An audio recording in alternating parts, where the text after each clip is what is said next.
আসুন আমরা সবাই মিলে আরো একবার সে মহান আল্লাহ তাআলার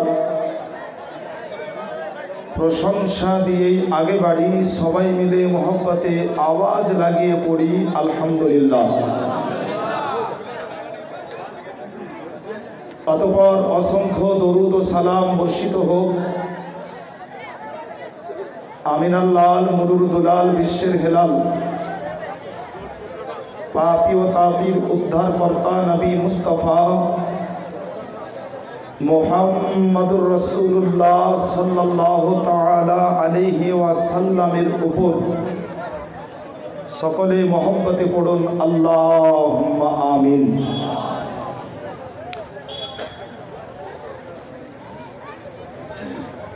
আল্লাহ তাআলার অশেষ দয়া মুআজ্জাজ,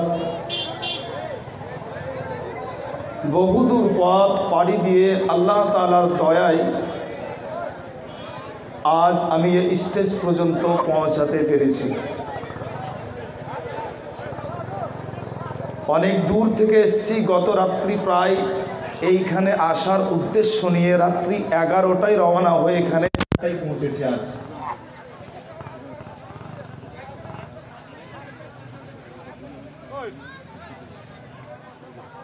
जिम्मेदार स्टेज जिम्मेदारिर साथे बक्तव्य राखी। आज तो इंशाल्लाह चेष्टा करब बड़ जिम्मेदारी निये किछु आपनादेर शोनानो। बस आपनादेर दायित्व एतटुकुई कि महफिलेर सौंदर्य बजाय राखबेन, हट्टगोल यानी एकाग्रता नष्ट जाते आमार ना हय एतटुकु दया आमार उपरे करबेन। ए भाई প্যান্ডেলের সাইডে তোমরা কি পঞ্চরস বসিয়েছো নাকি? হ্যাঁ, একবার কথা বললে বুঝতে পারো না? তোমাদের আওয়াজ যদি স্টেজ পর্যন্ত আসে তা আমি কি বলবো?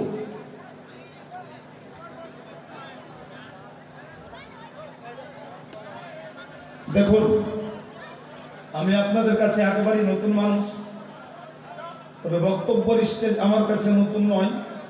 আর আশা করি আপনারাও একেবারে নাদান না। ওপর নিচের ভিতরে আপনার সমন্বয় তালমিল ঠিক না থাকলে না কথা বলে আমি তৃপ্তি পাবো, না শুনে আপনারা তৃপ্তি পাবেন। একাগ্রতা নষ্ট হলে আমারও ভুল হয়ে যাবে আর আপনাদেরও তৃপ্তি আসবে না। এটা উভয়ের আপনার দায়িত্ব, এগুলো ঠিক রাখা।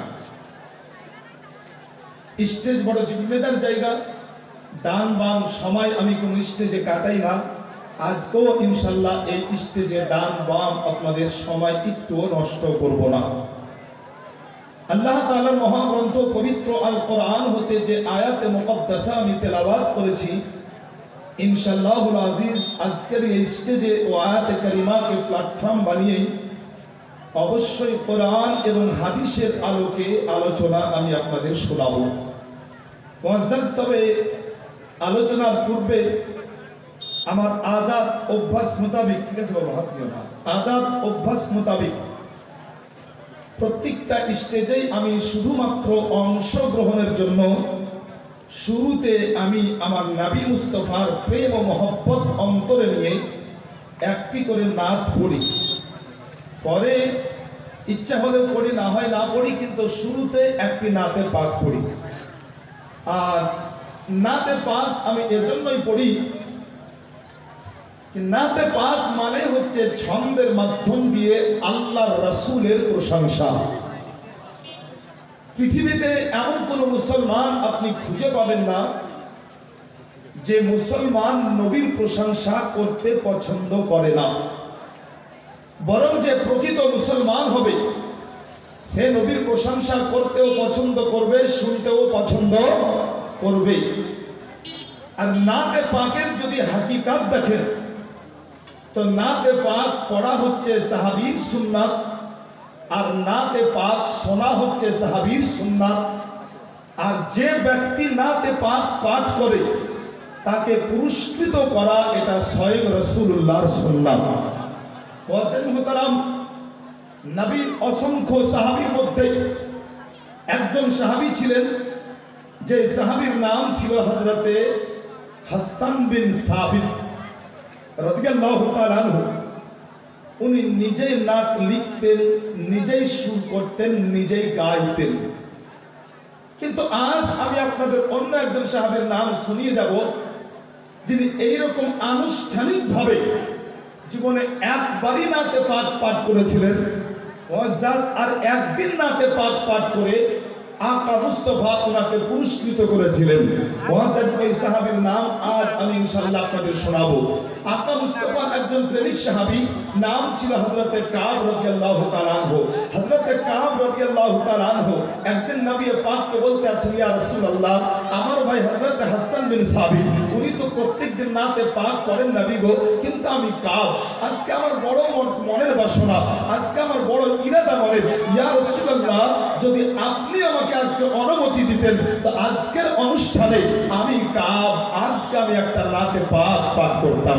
ওয়াজিদ মুহতারাম, আল্লাহ পাকের নবী আকা মুস্তাফা সাল্লাল্লাহু তাআলা আলাইহি ওয়াসাল্লাম হযরতে কাব রাদিয়াল্লাহু তাআলা আনহুকে নাতে পাক পড়ার অনুমতি দিলেন।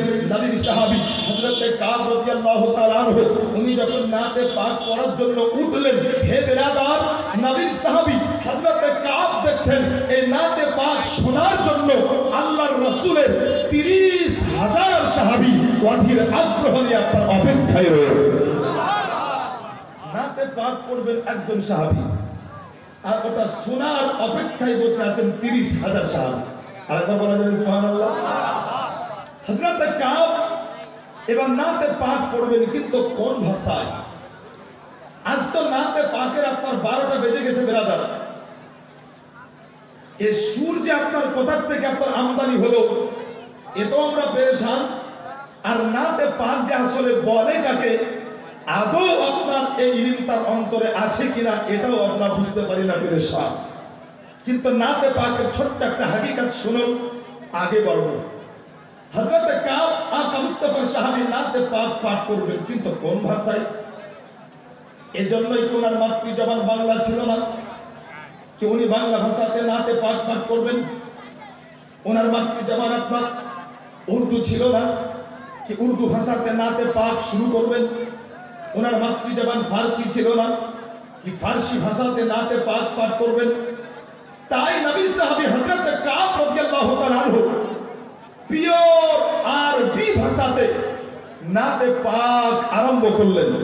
হযরতে কাব রাদিয়াল্লাহু তাআলা আনহু নাতে পাক শুরু করলেন এই বলে, ইন্নার রাসূলা লা নূরুন উস্তাদাউ বিহি ওয়া সালিমু মিন সুয়ুফিল্লাহি রাসূলিহি।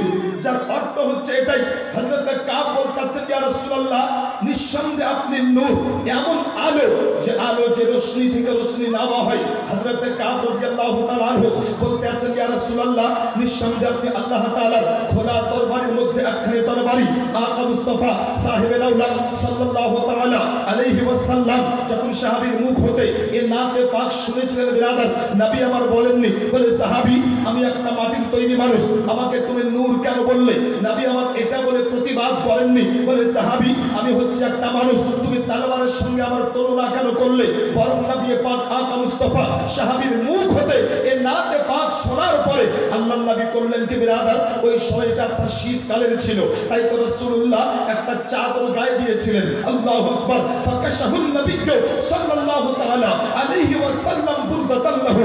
নবী পাক আকা মুস্তাফা নিজের চাদরটি খুললেন, আর চাদরটি খোলার পরে আল্লাহর নবী ওই সাহাবীকে দিয়ে বলতেছেন, সাহাবী, আজ যে নাতে পাক তুমি আমাকে শোনালে, আজ যে নাতে পাক তুমি পাঠ করলে, তোমার মুখ হতে নাতে পাক পাঠ শুনে আমি রাসূলুল্লাহ এত খুশি হয়েছি, তাই তো আমি নবী আমার চাদরটি আজ তোমাকে পুরস্কার দিয়ে দিলাম। মুসলমান একটু ভাববেন নাতের মর্যাদা কত, কি নাতে পাক সাহাবীর মুখ থেকে শুনে নবী আমার নিজের চাদরটা পুরস্কার দিলেন। কি দিলেন? চাদর। তিল লাগান, আগে একাগ্রতা নিয়ে আসুন, মাশাআল্লাহ। বক্তব্য তো হবে, কোন স্টেজ ফাঁকা যায় না, আজকেও যাবে না, মাশাআল্লাহ। আর একটু মাহফিল তৈরি হয়ে যায়, একটু আমার সাথে উত্তর দিবেন বাবু। আমরা মুর্শিদাবাদের মানুষ, বক্তব্য রাখি, শ্রোতাকে মাশাআল্লাহ একটু বলিয়ে নি। তো জানি না কুচবিহারের মানুষ বলে কিনা, তবে আজ একটু কষ্ট করে আমার সাথে বলতে হবে। নবী পুরস্কার কি দিলেন? চাদর। জোরে বলেন কি? আচ্ছা, এই চাদর দামি কত ছিল? পৃথিবীতে যত নামি দামি ব্র্যান্ড আছে হে নওজোয়ান শুনুন, সমস্ত নামি দামি ব্র্যান্ডের চাইতে আফজাল ও আলা ও চাদর ছিল। এজন্যই কি ও চাদর আমার রাসূলুল্লাহ শরীর মুবারকে জড়ানো ছিল। আর যেটা নবীর শরীরের সঙ্গে জড়িয়ে যেত না, তো এই কাপড়টা পাওয়ার জন্য, ওই বস্ত্রটা পাওয়ার জন্য সাহাবায়ে কেরাম লালায়িত থাকতেন, অপেক্ষায় থাকতেন। যদি কোনো রকম পেতাম তো এটা আমার কাছে দুনিয়ার সবচেয়ে আনমোল দৌলত হয়ে যেত। বুখারীতে একটা হাদিস এসেছে ব্রাদার, নবী এরকম দিন শিখাচ্ছেন সাহাবীদের। একজন সাহাবী হঠাৎ দাঁড়িয়ে বা আদাব সালাম জানিয়ে বলছেন, হুজুর, ইয়া রাসূলুল্লাহ, নবী গো, একটা ছোট্ট আরজি আছে আমার, তাই দাঁড়ালাম। আরজি কি? সাহাবী বলছেন, হুজুর, আমার অনেক দিনের বাসনা কি আপনাকে আমি কিছু উপহার দিব, কিন্তু হুজুর পেরে উঠতে পারি না, এতদিন হয়নি, এজন্যই কি আমি গরিব। হুজুর, আজকে কিন্তু আমি ওই উপহার সাথে করে এসেছি আপনার দরবারে। ইয়া রাসূলুল্লাহ, যদি আমার ছোট্ট উপহারটা আপনি কবুল করতেন, আমি আপনার গোলাম আজ বড় খুশি হয়ে যেতাম। আল্লাহর নবী বললেন, সাহাবী, তুমি আমার জন্য খুশি হও, উপহার নিয়ে এসছো, এত হিচকিচাহাটার কি আছে, দাও। সাহাবী বললেন, হুজুর, আসলে ওটা বার করতে লজ্জা লাগছে, শরম পাচ্ছি, এজন্যই, ওটা দামি কিছু নয় হুজুর। ইয়া রাসূলুল্লাহ, আমি গরিব, দামি কিছু আনতে পারি না, কিন্তু নবী গো, নিজের হাতে যত্ন করে সুন্দর করে আপনার জন্য একটা লুঙ্গি আমি তৈরি করে এনেছি, হুজুর নিবেন? আল্লাহর নবী বললেন, সাহাবী, তুমি আমার উদ্দেশ্যে নিজের হাতে সুন্দর করে লুঙ্গি তৈরি করেছো, নিব না মানে? দাও। সাহাবী দিলেন, খুব খুশি। আকা মুস্তাফা দ্বীনের দাস আবার শুরু করলেন। একটু পরে ওই সাহাবী আবার দাঁড়িয়ে বলছেন, হুজুর, আর একটা ছোট্ট আরজি ছিল না দিল, আবার কি হলো বলো? তো সাহাবী বলছেন, হুজুর, ইচ্ছা তো হয়, বাসনা তো এটাই, এই চোখে আমি পৃথিবীর কিছুই দেখতে চাই না, যেন এই চোখের সামনে সদা সর্বদা আমার আকা মুস্তাফার চেহারাটাই থাকে।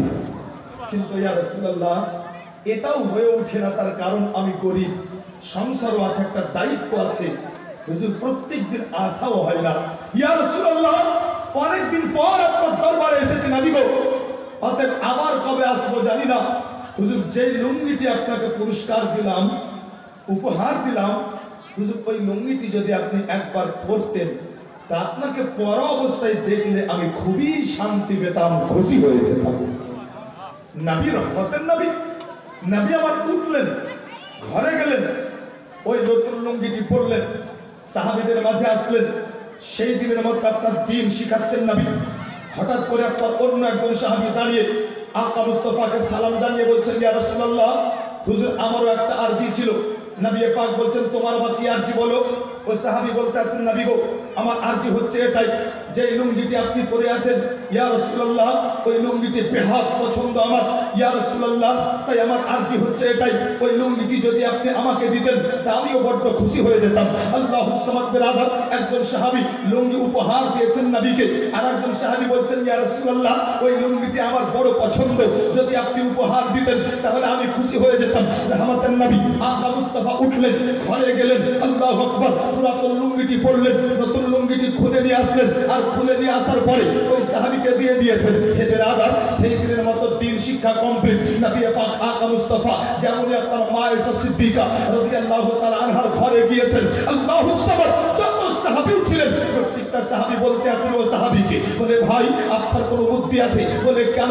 বলে, আপনি চাইতে পেলেন তো ওই লুঙ্গিটা যেটা নবী পাক পরেছিলেন। প্রত্যেকটা সাহাবী বলতে আছেন, বলে, ভাই, যখন লুঙ্গির প্রয়োজন ছিল আপনি আমাদের বলতে পারতেন, সবচাইতে বাজারে দামি লুঙ্গিটি আপনাকে আমরা কিনে দিতাম, কিন্তু আমরা সত্যি কষ্ট পেয়েছি, এজন্যই কি নবীর পরনে অনেকদিন পর একটা নতুন লুঙ্গি দেখলাম, কিন্তু আপনি চাইলেন তো ওই লুঙ্গিটি চেয়ে নিলেন। যেমনই বলা, ও সাহাবী বলতে আছেন, ভাই, আপনারা খারাপ মনে করবেন না, লুঙ্গিটি আমি এজন্যই চাই নাই কি লুঙ্গিটি পরে আমি বাজারে যাব, লুঙ্গিটি আমি এজন্যই চাই নাই কি লুঙ্গিটি পরে আমি কোনো আত্মীয়ের বাড়ি ঘুরতে যাব, সাহাবায়ে কেরাম প্রশ্ন করলেন, তাহলে লুঙ্গিটি চাইলেন কেন? তো এই সাহাবী জবাব কি দিয়েছিলেন? সাহাবী জবাব দিতেন, শোনো, এক না এক দিন মরনা হি হে। সাহাবী জবাব দিচ্ছেন বলে, শোনো, একদিন না একদিন মরতেই হবে। আর মরার পরে গোসল দিয়ে কাফন পরিয়ে আমাকে কবরে রেখে চলে আসবে। আর সবাই যখন চলে আসবে তো ফেরেশতা মুনকার ও নাকির আসবে। আর আসার পরে আমাকে প্রশ্ন করবে, মান রব্বুকা মা দীনুকা মা কুনতা তাকুলু ফি হাক্কি হাযার রাজুল। ওই সময় আমি বলবো, হে আল্লাহর ফেরেশতা, আল্লাহ আপনাদের চোখ দিয়েছেন, একবার চোখটা উঠে দেখুন। প্রশ্ন করছেন আপনি, একবার দেখুন। আরে আমি তো হচ্ছে নবীর ওই গোলাম কি নবীর পরে নামা লুঙ্গি আজকে শরীরের কাপড় করে কবর পর্যন্ত পৌঁছে গেছি। সাহাবী বলছেন, আমার বিশ্বাস এটাই, আমার ইয়াকিন এটাই, যখন ফেরেশতা মুনকার নাকির আমার শরীরে নবী পাক আকা মুস্তাফার পরে নামা লুঙ্গিটি কাফন হিসাবে দেখবে, তো ফেরেশতা আমাকে দ্বিতীয় প্রশ্ন করবে না। ফেরেশতা মুনকার নাকির বলবে, চলো यहाँ से, ये तो मोहम्मद का गुलाम है, इसको आराम से सोने दो। এ আকীদা ছিল সাহাবীর कि नबीर परे ना लुंगी शरीरेर कापड़ हले फरिश्ता द्वितीय प्रश्न करबे ना। मुआज्जज अब दुटोके एक জায়গাতে করুন। নবী নাতে পাক শুনে চাদর নিজের ইচ্ছায় উপহার দিয়েছিলেন। ও চাদর কত আফসল আলা হবে যদি এই লুঙ্গি আপনার এত পাওয়ারফুল হয়। মুআজ্জজ ওই নাতে পাক দু তিনটা ছন্দ আমি বাংলাতেই শোনাবো, ইনশাআল্লাহ তারপরে মূল বক্তব্যতে যাব। আসুন বিরাদার, এই নাতে পাক শোনার পূর্বেই আরো একবার নিজ নিজ আমলনামায় নেকি বাড়িয়ে নিন। একবার মহব্বতে সবাই আওয়াজ লাগিয়ে দরুদ পাক পড়ে নেন। আল্লাহুম্মা সাল্লি আলা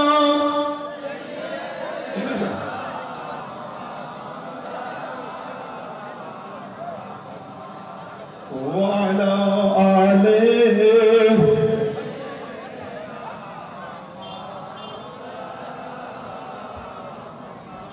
ज़मीन आसमाने सारा जहाने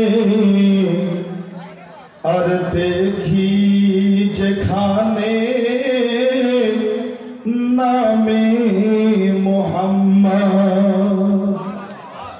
ज़मीन आसमाने सारा जहाने और देखी जखाने नामे मोहम्मद। सुमधुर अजाने पवित्र कुराने, सुमधुर अजाने पवित्र कुराने मुमीनेर ज़ुबाने नामे मोहम्मद। ज़मीन आसमाने सारा जहाने और देखी जखाने नामे मोहम्मद। देखी जखाने नामे मोहम्मद। যদি পারেন তো নামে মোহাম্মদ এইটুকু শব্দ আপনিও বলতে পারেন, আল্লাহ অগণিত রহমত আপনার উপরে বর্ষিত হবে। যেহেতু বাংলা জবান মাশাআল্লাহ পারলে বলবেন, জমিন আসমানে সারা জাহানে দেখি যেখানে নামে মোহাম্মদ। মোহাম্মদ জিকির করুন না, নামে মোহাম্মদ দেখি যেখানে নামে মোহাম্মদ। তৈরি হতো না আদম ঈসা নূহ ইব্রাহিম হযরত মুসা। তৈরি হতো না আদম ঈসা নূহ ইব্রাহিম হযরত মুসা।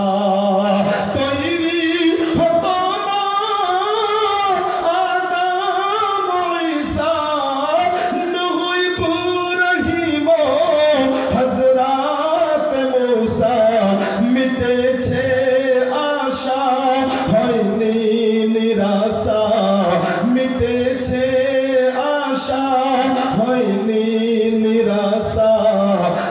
সকলের ভরসা নামে মোহাম্মদ, সকলের ভরসা নামে মোহাম্মদ। জমিন আসমানে সারা জাহানে আর দেখি যেখানে নামে, বলো নামে দেখি যেখানে নামে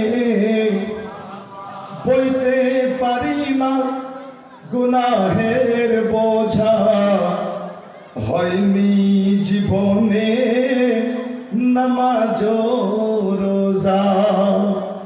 বইতে পারি না গুনাহের বোঝা, হয়নি জীবনে নামাজ রোজা।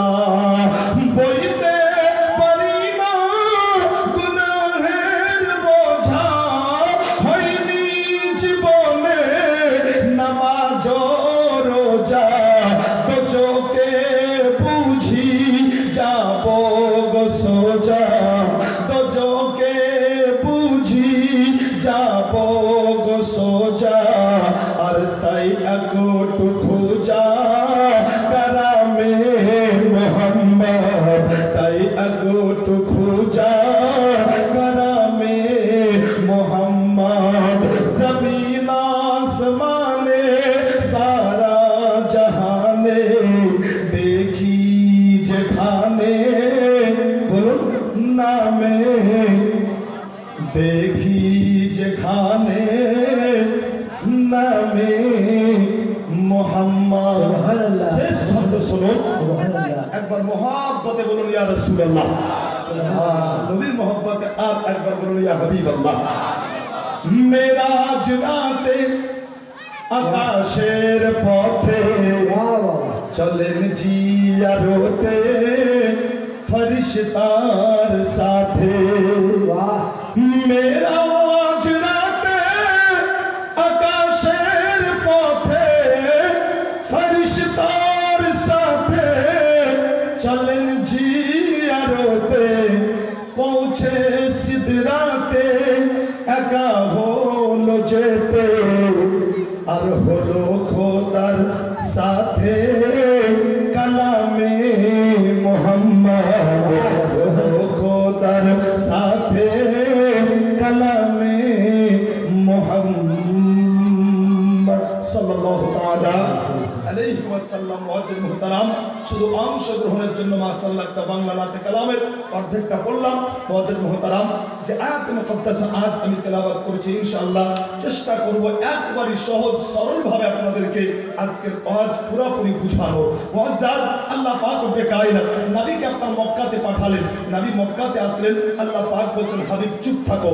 নবী আমার 40 বছর পর্যন্ত চুপ থাকলেন।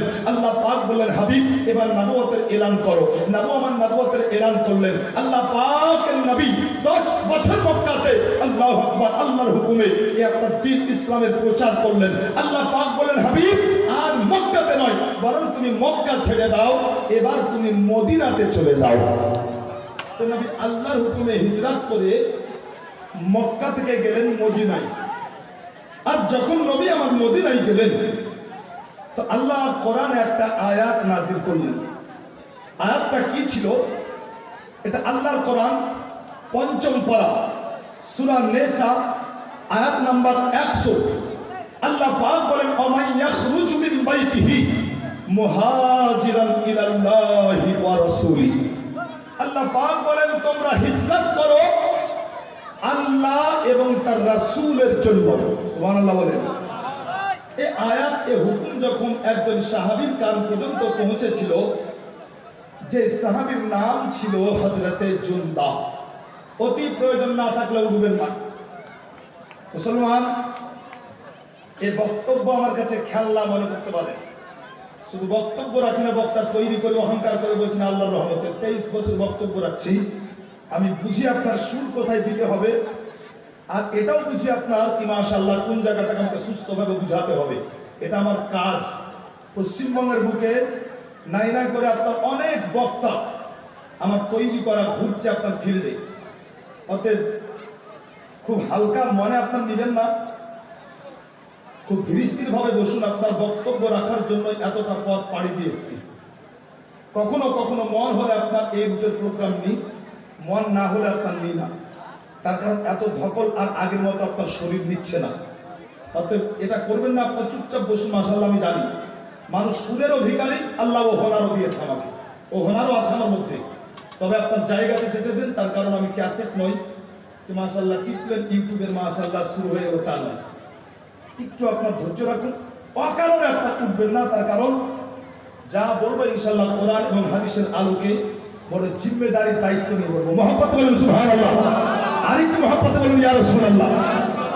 জাস্ট তো এই হুকুম যখন আল্লাহ নবীর সাহাবীর কানে গেল, নাম ছিল হযরতে জুনদা, বয়স ছিল 105 বছর। কত বছর বললাম? 105 বয়স হয়ে যাওয়ার কারণে বাবা উনি শক্তি হারিয়েছিলেন, উঠে বিছানাতে বসতেও পারতেন না। হযরত জুনদা রাদিয়াল্লাহু তাআলা আনহু কিন্তু ছটফট করতে লাগলেন, আল্লাহ তোমার হুকুমের উপরে আমি আমল করি কেমন করে, অর্থাৎ কেমন করে আমি মদিনায় পৌঁছাই? মদিনায় পৌঁছালে তো আমার মুস্তাফার দিদার হয়ে যাবে, কিন্তু যাই কেমন করে? আমি তো বিছানাতে উঠে বসতেই পারি না, তা আমি হেঁটে যাব কেমন করে? হযরত জুনদা রাদিয়াল্লাহু তাআলা আনহু তাই বেরাদা, আল্লাহ ওনাকে 4টি পুত্র সন্তান দিয়েছিলেন, 4টি ছেলেকেই ডাকলেন। ডাকার পরে সামনে বসে বলছেন, বাবা একটা হুকুম, এই কি তোমরা শুনেছো, তোমার কানে গিয়েছে আল্লাহর একটি আদেশ? আব্বা কোন আদেশ? নবীর সাহাবী বললেন, বাবা আল্লাহ বলেছেন নবীর জন্য, আল্লাহর জন্য, আল্লাহ এবং তার রাসূলের জন্য হিজরাতের কথা, এটা শুনেছো তোমরা? এরা 4 ভাই বলল, আব্বা শুনেছি। বলে ওজন্য আজকে তোমাদেরকে ডেকেছি, এক কাজ করো, তোমরা আমাকে একটু মদিনায় পৌঁছে দেওয়ার ব্যবস্থা করো। যেমনই বলা, এরা 4 ভাই বলতে লাগলো, আব্বা আল্লাহর এই হুকুম পারক ব্যক্তির জন্য, অপারকের জন্য নয়। তা আপনি তো শক্তিহীন, বসতেই পারেন না, তো যাবেন কেমন করে? অতএব এই হুকুম আপনার জন্য নয়, এই হুকুম ওই ব্যক্তির জন্য যে শক্তি রাখে, সামর্থ্য রাখে। হযরত জুনদা রাদিয়াল্লাহু তাআলা আনহু বলেছিলেন, বাবা আমি জানি আমি শরীরের শক্তি হারিয়েছি, কিন্তু আমার জীবনের সবচেয়ে বড় সাহারা শক্তি হচ্ছে এখন তোমরা 4 ভাই, তার কারণ তোমরা হচ্ছে আমার জোয়ান 4 বেটা। এজন্য আজ তোমাদেরকে ডেকেছি বাবা, তোমরা যদি একটু কষ্ট করে মদিনায় পৌঁছে দিতে আমাকে। যেমনই বলা, এরা 4 ছেলে বড় বিরক্ত হয়ে বলছিল, আব্বা বয়সের সাথে সাথে আপনার বিবেক গেছে, আপনি কি ভুলে গেছেন কোথায় মদিনা কোথায় মক্কা? এরকম টাটা শুরু ছিল না, এরকম বাস ট্রেন ছিল না, এরকম এরোপ্লেন ছিল না কি টিকিট বানাবে আপনার আব্বাকে নিয়ে চলে যাবে। এরা 4 ভাই বলতে লাগলো, আব্বা মদিনা থেকে মক্কা অনেক দূর, অতএব মক্কা থেকে মদিনা অনেকটা সময় লাগবে, অতএব এই হুকুম তোমার জন্য নয়, বরং তোমাকে যেতে হবে না, তুমি আরাম করো। যেমন কথাগুলো শোনা নবীর সাহাবী হযরতে জুনদা রাদিয়াল্লাহু তাআলা আনহু উনি বুঝে দিয়েছিলেন সহজেই কি এরা 4 ভাই আমাকে কোনো মতেই মদিনাতে পৌঁছে দেবে না। সাহাবী রাসূল বললেন, বাবা এই বিষয়ে আর তোমাদের কিছু আমি বলবো না, আর কষ্ট করে আমাকে মক্কা থেকে মদিনাতে নিয়েও যেতে হবে না, তবে একটা কথা আজ তোমাদের শোনাবো, একটু ধৈর্য সহকারে তোমরা মনোযোগ দিয়ে শুনবে। আমি আমার লাইফ হিস্ট্রি পুরো শোনাবো না, বরং আমার লাইফের একটা ঘটনা, একটা রাত্রের ওয়াকিয়া তোমাদের শোনাই, এটা শোনার পরে তোমরা চলে যাবে। হ্যাঁ বলে, আব্বা তাড়াতাড়ি বলো, শুনবে তো? বলে অবশ্যই শুরু থেকে শেষ পর্যন্ত মন দিয়ে শুনবে। আল্লাহর নবীর সাহাবী হযরত জুনদা রাদিয়াল্লাহু তাআলা আনহু এবারে আপনার নবীর সাহাবী নিজের লাইফের একটা ঘটনা শোনাতে আরম্ভ করলেন 4 ছেলেকে সামনে বসিয়ে। বিশ্ব নবীর সাহাবী হযরত জুনদা বলতে আছেন, আমার 4 বেটা, আমি জীবনে কত কষ্ট করেছি তোমাদেরকে লালন পালন করার জন্য, আমি প্রত্যেক দিনের ঘটনা আজ তোমাদেরকে শোনাবো না, শুধুমাত্র জীবনের একটা রাত্রির ঘটনা শোনাবো। আজকে তোমরা 4 ভাই বড় মন দিয়ে শোনো। শুনবে। এরা চার ভাই শুনতে লাগলো। আল্লাহর নবীর সাহাবী হযরত জুনদা রাদিয়াল্লাহু তাআলা আনহু এবার বলতে আরম্ভ করলেন, বলে বাবা শোনো, আমি গরিব মানুষ, আমি দিন মজুর মানুষ, আমি সারাদিন কাজ করতাম, এইভাবে উপার্জন করতাম, আর এইভাবে করে আমার জীবনটা চলতো।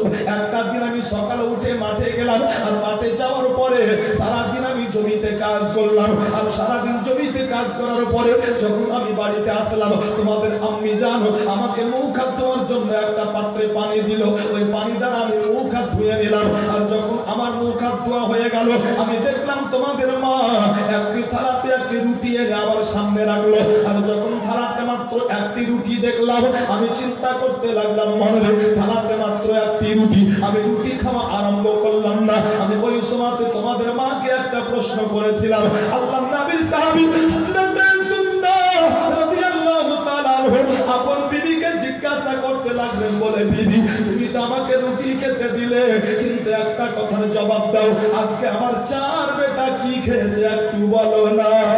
যেমন আপনার প্রশ্ন করা, নবী সাহাবীর বিবির চোখ দিয়ে ঝরঝর করে পানি ঝরতে লাগলো। সাহাবী রাসূল বলতে আছেন, বিবি রে কান্না কেন করো? আমি তো শুধু ছেলেদের কথাই তোমাকে জিজ্ঞাসা করলাম, আজকে আমার চার বেটা কি খেয়েছে এটাই তো জানতে চাইলাম, এর জন্য কেন তুমি কান্না করো? সাহাবীর বিবি বলতে আছেন, স্বামী গো, আমি রুটি তৈরি করার জন্য যখন পাত্রে ময়দার পাত্রে চোখটা রাখলাম, আমি দেখলাম ময়দার পাত্রে অল্প পরিমাণে ময়দা, আমি ময়দাগুলো বার করলাম। এবারে আমি সুন্দর করে সানার পরে ওই ময়দা দিয়ে রুটি তৈরি করলাম। যখন রুটি তৈরি করলাম, একটি মাত্র রুটি তৈরি হলো। একটি রুটি যখন তৈরি হলো, একটি রুটিকে সামনে রাখার পরে আমি বড্ড চিন্তায় পড়ে গেলাম। আমি চিন্তা করতে লাগলাম, আল্লাহ যদি একটি রুটি আমি চার বেটার মধ্যে বন্টন করে দিই, তাহলে কিন্তু কারো পেটটা ভরবে না।